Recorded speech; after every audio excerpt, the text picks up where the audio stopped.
Things are a bit in a flux still, and it's a mess in part because it's such a large school. It's very prestigious. It's well known, a great school there. And I think there's some 11,000 plus students. And part of the challenge right away is it's the beginning of a new semester. Students are trying to hand in papers and try to get back to the normal adjustment of in-person / online, and total chaos seems to have unraveled there. And the big challenge was a huge shift. A lot of the students had to shift over to Wi-Fi because the network was down, internet was down, for the whole school. So they're running to the local coffee shops and other things, which open up a natural problem when you jump on the free open Wi-Fi hotspot at a coffee shop. Now you're vulnerable to a possible man-in-the-middle attack where somebody, a cyber thief, could get in there and put malware onto your device, your laptop, your phone, whatever, and you're connected into the school or you're connected into home or work, and now suddenly it starts to spread. So a lot of cautionary flags go up right away when crisis happens like that. Everybody, I think all of us, we're all guilty of it. We want to be connected on the internet so much that we jump right on without thinking about the security implications, and that's very dangerous there. And it's tough. That's my alma mater. It's tough to see us going through this, and especially with all these new students coming in with all these high hopes after the year and a half they've had. It must be tough.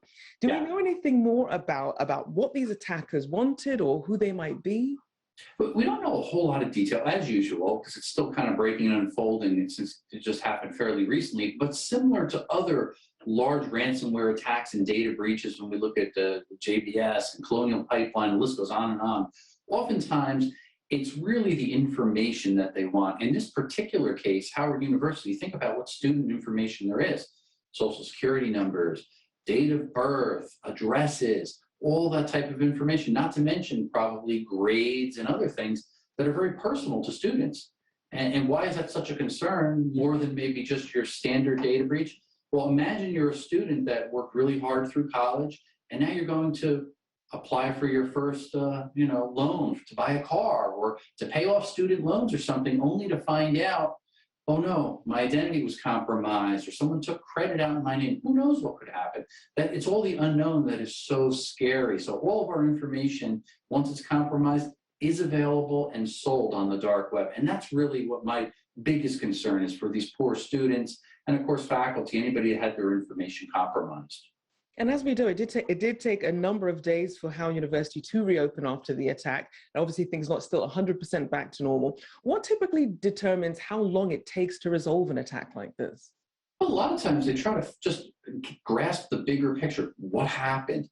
How did they get in? Because just because you shut everything down and you turn it on a day or two later, there still could be cyber criminals on the network collecting information. So not only do they have to determine those things, how did they get in, what was the vulnerability, the weak point that was exploited, but how do we cut it off, get them out, and more importantly, prevent them from happening again? Because when a cyber attack happens and then shortly later it happens again, it's like a 1-2 punch, and it could really put you down, and you don't want that to happen. So they got to be very cautious. They got to act quickly, expeditiously, but again, be very cautious to make sure they've got it properly secured. And as you mentioned, the attacks that we already saw with the food supply and the oil pipelines, how does this attack differ? Well, I think it's similar in some ways in that a cyber criminal is really trying to get something of value.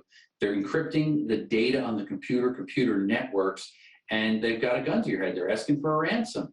Give us, in that case with Colonial Pipeline, give us $5 million, or else we're going to shut you down and you're in trouble and you can't have gas and the pipeline's closed, so on and so forth. So you're kind of at their mercy.